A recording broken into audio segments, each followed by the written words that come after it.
Hello, my good people. Assalamu alaikum wa rahmatullahi wa barakatuh. How are you? How is everything where you are? Hope you're doing just fine. I'm doing just fine too. Remember, these are the Ramadan recipes with ASHUURAH MUTALE, and we were still covering, talking about the mistakes that we usually do in Ramadan. What are these mistakes? Things that we take for granted, things that we don't think really matter, things we don't really think reduce our rewards, and yet in actual sense they do reduce our rewards so enormously. So what are these things? We ended up on point number 12. Hope you still remember, my dear ones. These are short episodes and worth watching. So point number 13 says missing out the golden chance of saying the dua at the time of breaking the fast. Oh, well, when I said this, some people are just wondering, is this really so significant? Is it really that good? Yes, it's really good. But, we get ourselves so busy doing so many other things. And when this opportunity, when this grand minute comes, we tend to forget about it. And yet, remember, our beloved Prophet ﷺ said there are three types of prayers that are never being rejected by Allah. And one, that is a prayer from the parents, a prayer from a person who is fasting, and a prayer of a traveler. And this is derived from Al-Bayhaqi Sahih by Al-Albani. Yes, you can go into details about that and research more. I told you, when I give you a hint about something that you should, seek or research about, please go there and find out more about what I'm talking to you about, or what I'm telling you. Okay, so please, that is a hint of how relevant that dua is. Please remember, let's endeavor, when iftar is here, give up on just all the things that you're doing. Sometimes we keep ourselves into cooking. When I get talking to the sisters, we get ourselves so busy into cooking that is keeping ourselves in the kitchen. Well, remember, this is a grand month. This is a month for harvesting. Let's endeavor to scoop ourselves the rewards. Let's endeavor to harvest the ripest fruits. And one of the category of prayer that is never rejected by Allah is that prayer of a person who has been fasting. So please, let's do ourselves a favor and do the necessary. And this is read the prayer. Okay, let's give up on the talking, on the, freeze the cooking, and do the prayer fast. As soon as Adhan starts calling, read the prayer, and then break the fast. Hasten to break fast. Okay, so let's make sure that we don't forget that. Those are some of the mistakes that we take so lightly, that we do and think they don't matter. Well, yes, they do matter, and they do reduce our rewards so enormously. And remember, we wouldn't want any of our rewards to be reduced or reducted. Okay, well, let's just go to next point, and this is point number 13, and it says fasting but not praying. Subhanallah. How can you fast without praying? That is ridiculous. Please don't ridicule yourself and fast without praying. We all know that one of the major sins is when one doesn't pray. I mean, you're not submissive to your God. So how are you going to fast and then miss out praying? Come on. Okay, so when you fast and you're not praying, you are wasting your energy. There are no compensations for that. Yes. And we see in the book of Muslim, there is a hadith that says, our beloved Prophet ﷺ said, between a man and shirk and kufar, there stands giving up on his prayer. A'udhu billahi minash shaitanir rajim. A'udhu bika min dhalik. May Allah protect us from going astray. Okay, so endeavor to fast endeavor to pray as you're fasting, please. Okay, There is no way you can fast and then not pray. The two go hand in hand. So please do your level best. In fact, all the deeds of a person, all the good deeds of a person doesn't pray are never acceptable. Remember, we all know that prayer is the key to Jannah. So please, let's not become lazy at ourselves. Okay, let's not become negligent.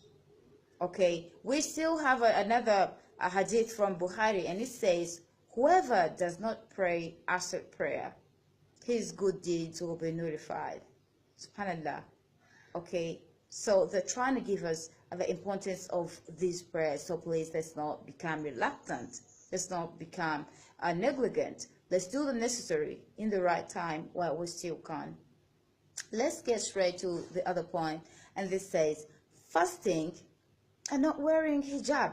Remember, we're talking about the mistakes that we usually do in the month of Ramadan, things that reduce our reward so enormously.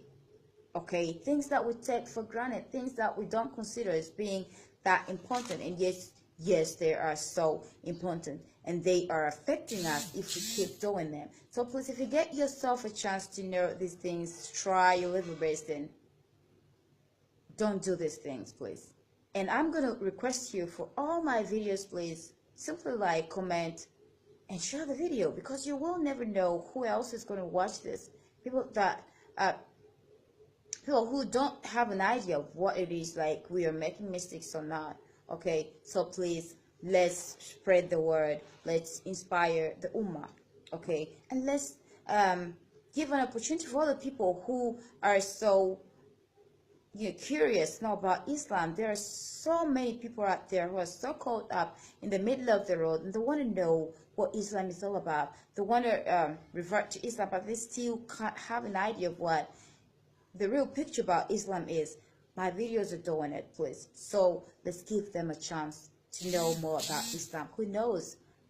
Allah does save those that Allah wants. Okay, so let's get to, yes, we're still talking about the point of fasting and not wearing hijab. SubhanAllah, someone is going to go late, but fasting is all about the internal intention, what I intend to do and what I'm doing for my God. And what has it got to do with the external? Well, my beloved sister, remember that hijab is a no exceptional for any Muslim woman. Okay, for as long as you're a Muslim woman, you're entitled to wear hijab. This is a law. And well, for any Muslim woman who misses out wearing hijab and you go flaunting out what your mama gave you, your figure, your hips, your butts, those legs, this is not acceptable. This is one of the biggest sins. Well, if you didn't know that, I hear some people claim like I'm doing good and I have a clean heart and I'm kind and I'm helping out the needy. Please, that's not enough when it gets to the Muslim sisters. Do yourselves a favor. Let's do ourselves a favor and do the right thing, please. So that's not where you can fast. Well, the other thing is, not veiling does not nullify your fasting though, but it reduces enormously from your rewards. Who would want that? Then you thought you are, doing something really good, and then you get, like, you washed your clothes and then you have to throw it. That was the call, sorry. And then you have to throw it in mud. That's not gonna work. Please do yourself a favor. I told you, this is a month of harvest, and let's scoop ourselves the biggest rewards ever, and yes, we can. So simple things like this, please, let's get doing the right things in the right time. Well, when I talk about veiling, doesn't necessarily mean you have to end it in Ramadan. That is the hijab. Please, this is the beginning point. I mean, this is an opportunity for you to begin upon something, and yes, you can do this right even after Ramadan. Okay, so let's just do ourselves a favor and get doing the right things in the right time. Well, let's get to the other point, and this is point number 16, and it says this is fasting for the wrong reasons. Someone is just wondering, but how can I possibly fast for the wrong reasons? Yes, sometimes we fast for the wrong reasons. That is mixing fasting and dieting. Yes. Well, if you get a little bit slimmer or lose any weight, well, that's an advantage of fasting, but please don't prioritize it. Okay, like bringing it on the front page, like, oh yes, let me fast. After all, I do have to lose some kgs. That's not correct. In fact, that's a big mistake, or else you could lose out your rewards, because after all, you're fat, or you want to lose some kgs, so you specifically go in for fasting, or into abstaining food and drinks simply because you want to lose the kgs. That is fasting for the wrong reasons. Well, that is an advantage, but please don't prioritize it. Okay, prioritize things that are important, not prioritizing things that are not important, please. So keep that at the back way. Okay, keep it at the back and don't even think about it. Well, it will come as a by the way. What you should keep in mind is to fast for the wrong reasons. That is to worship Allah, to obey Allah, to do good things that Allah wants you to do, and not to think of the other. Those are just no advantages of fasting, but please keep it at the back. Okay, well, let's get to another point, and this is our last point today, and this is fighting over number of rakats in Tarawih. Well, many people are doing or making this mistake, and they keep thinking about and they keep arguing about the different or the number of rakats in Tarawih. This is not right, because for 8 or 12 rakats is okay. I mean, we should not even keep thinking about those. I mean, it's all about concentrating into in the prayer. I mean, just keep yourself concentrated into the prayer. Okay. So because remember, we're trying to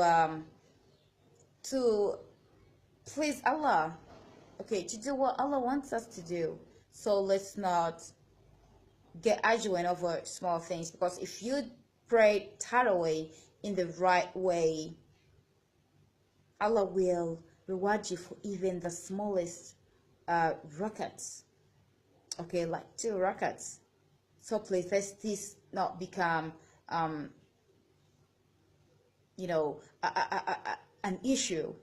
Like some other people have to shift from other mosques and go to other mosques simply because they think these people are praying wrongly, or simply because they think these people are praying a lesser rakats. Come on, whether you're praying lesser rakats or more rakats, please, all the rewards are from Allah, and all that we should concentrate on is praying to Allah and handling everything to Him, for He is the Almighty, Allah Tabarak Subhanahu wa Ta'ala, the God of heaven and earth, earth and heavenly controller, the ruler, the overall, the absolute, the provider. SubhanAllah, we're talking about the fairest judge, the only one God who gives the very best of everything that is of being rewarded. We are talking about Allah Tabarak Subhanahu wa Ta'ala. Before I leave for today, I do have a food for thought, and this is a note to self. And what do we have today? Don't you be a servant to Ramadan, but rather be a servant to Allah, and so keep consistent in doing good things even after Ramadan. My dear ones, don't be a servant to Ramadan, but be a servant to Allah Tabarak Subhanahu wa Ta'ala. And so when you are so much conscious of being a servant of Allah Tabarak Subhanahu wa Ta'ala, that means you still, and yes, you're going to be consistent in doing good things even after Ramadan. Please contemplate on that. Think about it deeper. How best can you do it for yourself? Yes, we really can. That is all about you deciding what is good and what is bad for you. Okay, so take good care of yourself. That has been it for today. I am sorry, yeah, for these remaining episodes are never going to be live because I do have some other things to take good care of. Yes, to take care of. And please allow me. All that matters is the presentation. Simply like this video, share the video, or comment. Take good care of yourselves. See you tomorrow for another presentation. Assalamu alaikum wa rahmatullahi wa barakatuh.